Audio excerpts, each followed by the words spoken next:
Hello, my dear friends. Welcome to my channel, or welcome back. My name is Sarita. So glad to be joining you here today. I have a single candle review today from Yankee, and it's a very interesting slash odd slash actually I think a little successful kind of candle, so please stay tuned. The candle in question is Rainy Day. So this must have come out while I wasn't noticing Yankee Candle. I don't know if the sense that I get from a little bit of internet research is that it is fairly recent fragrance.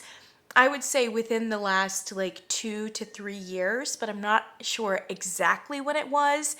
I believe it was a spring summer release, which makes sense, at least in terms of the fragrance profile. If you're a Yankee Candle person and or you know what the history is on this fragrance, can you please let me know? I suspect it's not a repackage or a reformulation of anything, just because for my money, it does feel a little nouveau Yankee Candle, which is not usually a good thing. I would say that the new Yankee Candle is just very, for whatever reasons, very heavy perfume and cologne conceptuals. Certainly for the fall, but kind of across the board. I'm not really sure why they're going this direction. I don't know that it's successful most of the time. And like a good perfume or cologne conceptual has its place, has its time, but I do think a little bit goes a long way with the perfume cologne conceptuals. It makes me feel, to be honest, as if Yankee Candle does not have confidence right now in the scent oils that they're using, which is very much a possibility. I think they're cutting costs all over the place, and it's possible that the fragrance oils they're using are not great, and therefore they're kind of like covering and concealing that by just kind of throwing a lot of musk and amber and bergamot at every fragrance to kind of mask the fact that whatever other fragrance notes are included are just kind of cheap or not interesting, not authentic, not bright, not anything that should be showcased. I hope that that's not the case, and that's not the conceptual reason why they're giving us so many perfumes and colognes. But given how, frankly, how much of a dumpster fire Yankee Candle kind of seems right now, and given the impression that they're struggling as a company financially and otherwise, it just kind of lends credence to that hypothesis.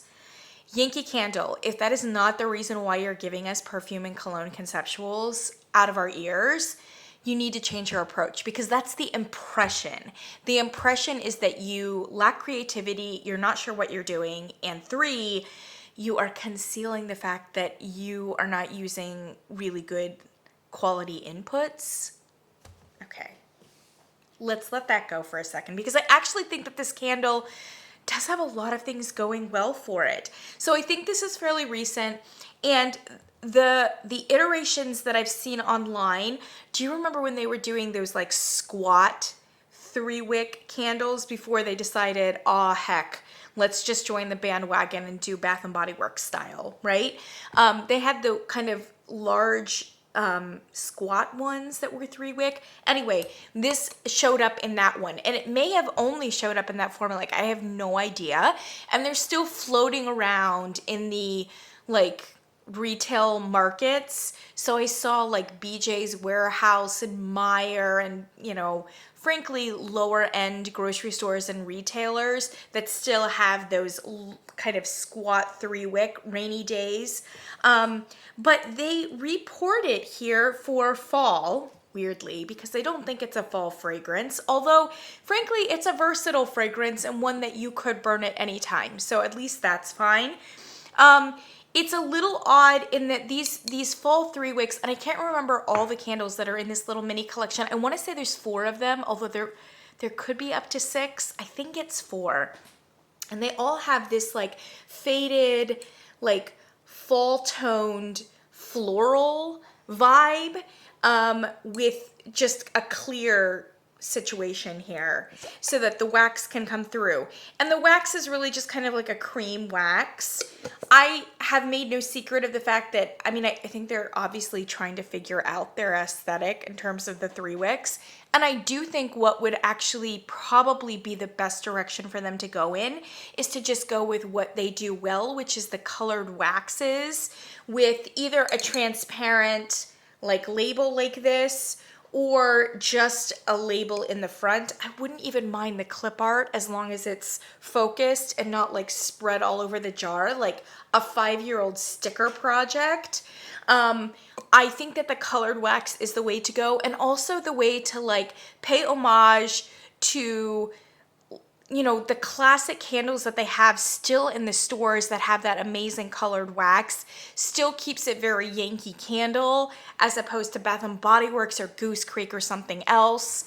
And anyway, close parentheses. I'm not really sure the florals for fall. I think they're kind of pretty, to be honest. I'm just not sure. I feel as though in fall, people were kind of looking for something a little bit more evocative for fall. And you have so much to work with in terms of the fall culture that I'm not sure why you would waste your time with like a fall floral.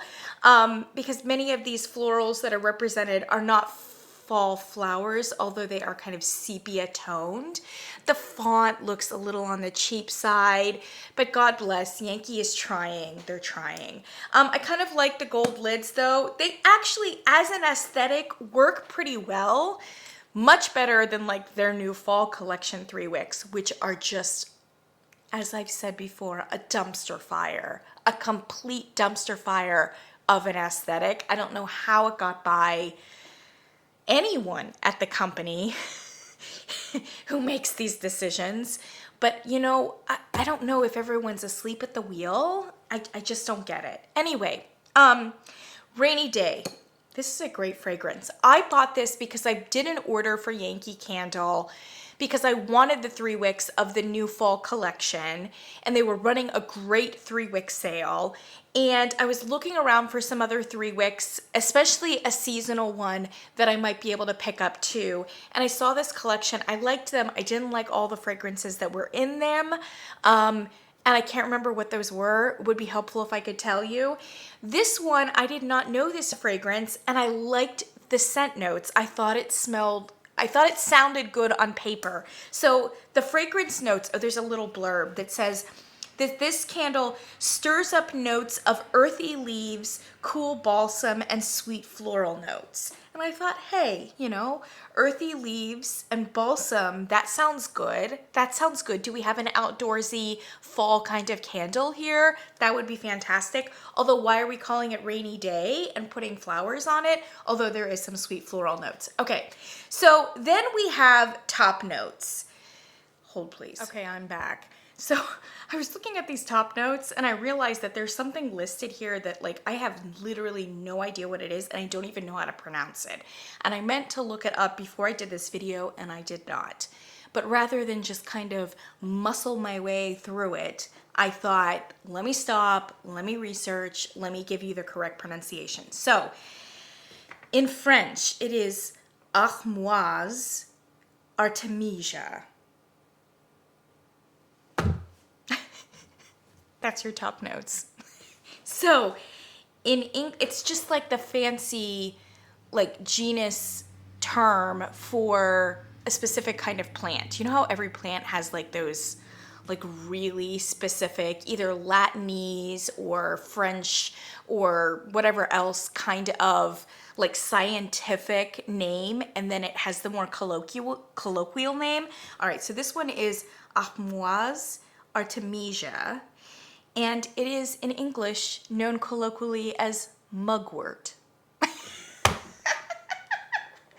So now I know why they didn't just list mugwort, which is M-U-G-W-O-R-T, mugwort. Because it sounds so much more sophisticated and beautiful to say Armoise Artemisia. Okay, so it's mugwort. And the picture of it kind of looked like rosemary a little bit. So it's kind of one of those camphoraceous, you know, kind of plants like peppermint, and apparently it kind of smells a little bit like a peppermint or a rosemary or something like that. Yeah. And it's a very intense, like kind of green or like juniper kind of smell, something like that. Okay. So that's what that is. Top notes: oolong tea, which is a little on the floral side, and pink pepper.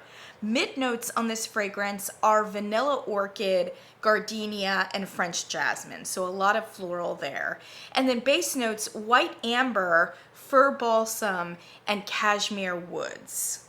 That's a lot. It's a lot. So you would expect from the notes there a fairly rugged, botanical, and especially kind of a cool outdoor kind of candle, and it's really not. It's really not. I do think there is a very good amount of floral in this. I think there's a ton of jasmine, a little bit of gardenia, a lot of amber, a ton.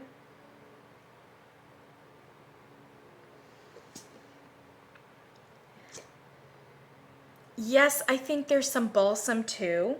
But you know what it's coming across to me as? And it's the collision of all of, maybe, I mean, I want to honor Yankee Candle. Maybe all of these things are in it and it's just creating a different kind of vibe. The vibe for me, if I did not know any of these notes, I would say that this is a very briny ocean kind of candle.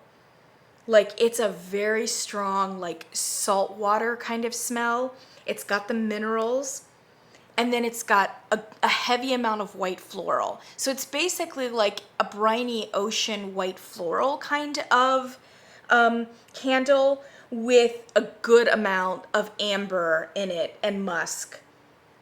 And I think some people would say it goes a little bit masculine. So a la Bath and Body Works, kind of in that like surf and sales, surf shop kind of vibe a little bit. It's a very strong aquatic, and it's in many ways it's a better representation than what Bath and Body Works gave us for surf shop, because if I remember correctly, surf shop was not quite as aquatic as I expected it to be. This one is aquatic, and it's not just aquatic, like I said, it's like an ocean aquatic with the mineral elements, with a white floral, a punchy white floral in the middle, and a lot of amber and musk. That's what this is. So it's primarily kind of an aquatic conceptual or an aquatic floral conceptual. And it's really lovely. And it makes much more sense of the name Rainy Day, because otherwise these notes just don't look, these notes are just not aquatic at all. And there's nothing in it that would suggest to you that this is going to be a watery candle, but the name of it does imply that it's going to be a watery candle. And I think that the fragrance, the way that it comes across when you smell it, is in fact very aquatic, very ocean, and very kind of like masculine a little bit. It's got a personal, sophisticated perfume vibe to it. I would say that it's not a terrifically bassy candle, especially when it's burned. It was kind of in the mid-range. It has the bright notes of the floral on top, and it's a very big floral element.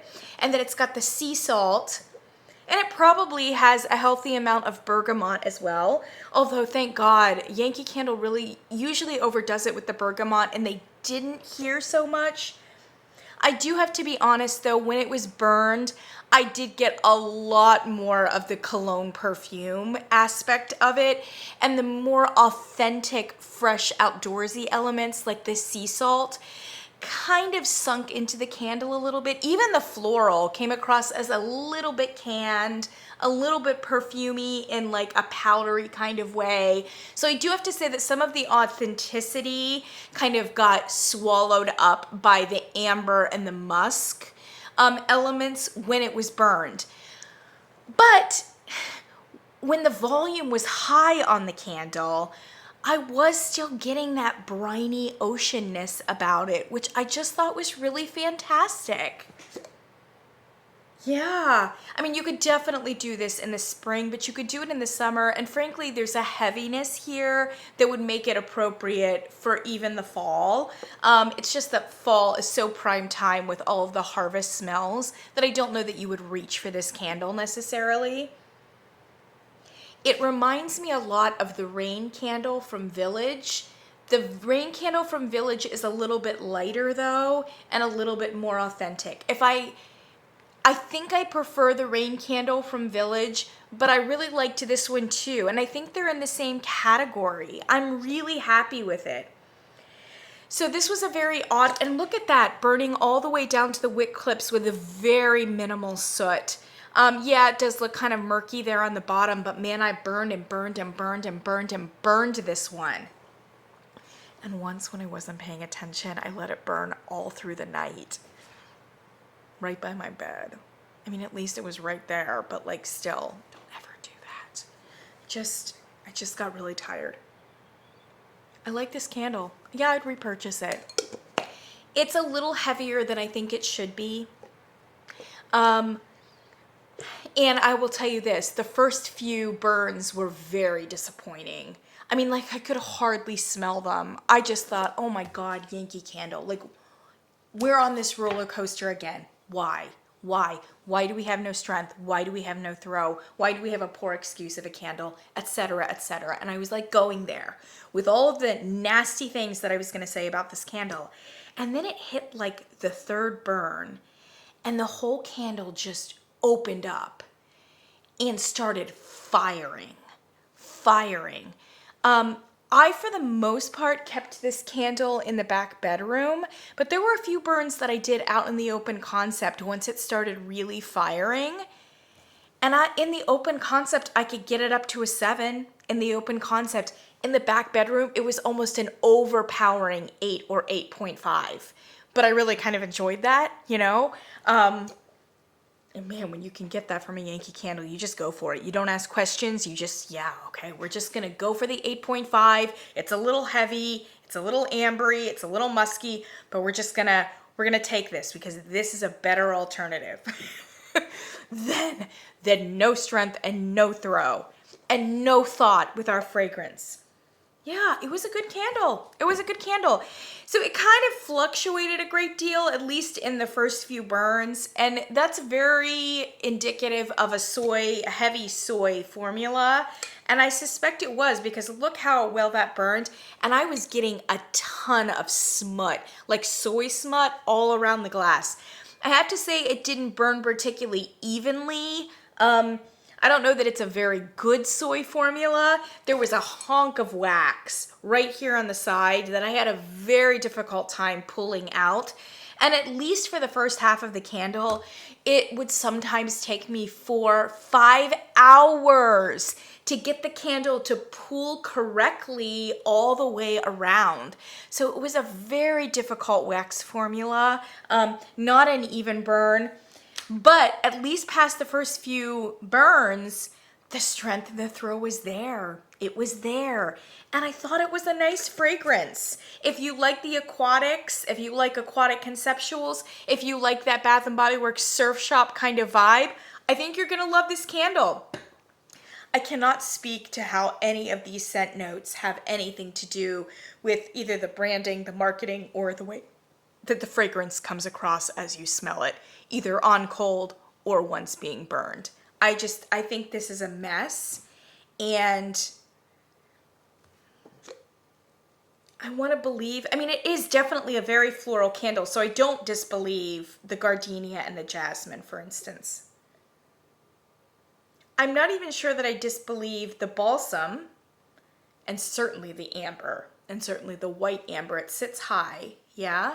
But there should, cashmere woods, I mean, who knows what that is? But the cashmere kind of implies that it's going to be like, I don't know, a linen fragrance or a cotton fragrance or a creamy fragrance. I don't think this is a creamy fragrance. It's not even a creamy fragrance, let alone a linen or a cotton one. It does come across as fairly fresh and clean, but I would say much more in that like aquatic kind of way than like a cashmere kind of way, if that makes sense. So yeah, I don't think that these notes are very helpful, but I do think it's a really nice candle. And yeah, I'd repurchase it again. I would also repurchase Rain from Village. So it really kind of goes to like what is most available and what the price point is, but they're both very nice. I think this would be especially nice in early spring and in spring, March, April. I think that's when this candle was originally released, in that spring season. But like I said, with the heaviness, you could get away with burning it at a lot of other times as well. So yeah, I'm happy with it. And there are so few times when I can say that I'm happy with a new Yankee candle fragrance. Does it change my life? No. Do I wish that they would be able to put forward a good fragrance that's not a perfume or cologne conceptual? Yes. But do I think that this is a fairly good perfume conceptual? Yes, I do. Yes, I do. And it's kind of unisexual because it's got enough musk in it and it's got enough of like that balsam brine that for many people is going to seem fairly masculine without it just going full board like generic men's cologne. So I think it's great. I think it's a mid-range candle in terms of quality. So I would say that this is not going to be necessarily like the headliner of your collection. It's not going to be the one that is going to like blow everybody's minds, but it's a great... I'm really apologize for whatever vehicle that was. That's just an inappropriate and unnecessary level of noise. I think it's a great, decent mid-level candle that's just good. That's just good. That's just a candle that like you would want to burn every now and then. You know what I mean? That's nice and atmospheric in your house. That's a good intimate space candle, but is also a really good candle for the open concept. I'm really happy with it. If Yankee Candle did a lot more decent candles in the middle, that would be great. But I would say that for every candle company, Kringle included, Bath and Body Works, you want a lot of mid-level candles that are just good. They're just good. They're just decent, right? They're not like hoard worthy that everybody's going to want to like stock up, you know, multiples of, that's going to change your world, etc. You're really probably only going to have one or two of those if you're lucky in a collection. Those are lightning in a bottle kind of candles. And even as consumers, like we can't expect those across the board. But what we do expect is a very generous amount of decent mid-level candles, and this is certainly one of them. So I'm really happy, and at least past the few initial burns, it had great strength and throw. Very decent, if not above average in terms of strength and throw for any candle company, let alone Yankee. So I'm really happy. Check it out. It's poured in this new 3-wick. Just be prepared for some very uneven burning and make sure that you allot a lot of time to do so, at least initially in the first half of the candle. But you should be able to get it on a really good price point here in the next few months, either in the stores if you're lucky enough to have a Yankee candle near you, or on the website, which is where I got it for free shipping. I think they were running like a deal in that respect. And because it's not a pumpkin spice, I doubt this one's gonna be flying off the shelves. But you know, even if you don't burn it right now, pick one up, especially if you're picking up some of their other fall candles. Put it in your closet, bring it out in the spring, bring it out in a March. I think that would be a really great time for it. March, April, May, anything in there. So that's what I've got for you. And probably this is kind of a review for posterity because I just suspect that especially right now, there aren't going to be that many people burning it. Although it would be a really good one to burn right now too, because it does have some cool balsam elements to it, like underneath. And with the brininess and the oceanness and the masculineness, you could get away with that in very late August transitioning into September. So it's really nice. It's nice. It's not farmer's market, but it's another vibe for late August, and I think it would work very well. Again, like I said, pretty versatile fragrance in that respect. So that's what I've got for you. Pretty happy to not have universally terrible things to be saying about this candle or Yankee, although forgive me for some of the parenthetical remarks at the beginning because I just could not help it. Yankee, I would love to get to that place where you're just so consistently great that I don't need to like have the disclaimers at the beginning about why I'm even reviewing a candle from your company. So if you could work on that, that would be great. I'll catch you guys in the next one.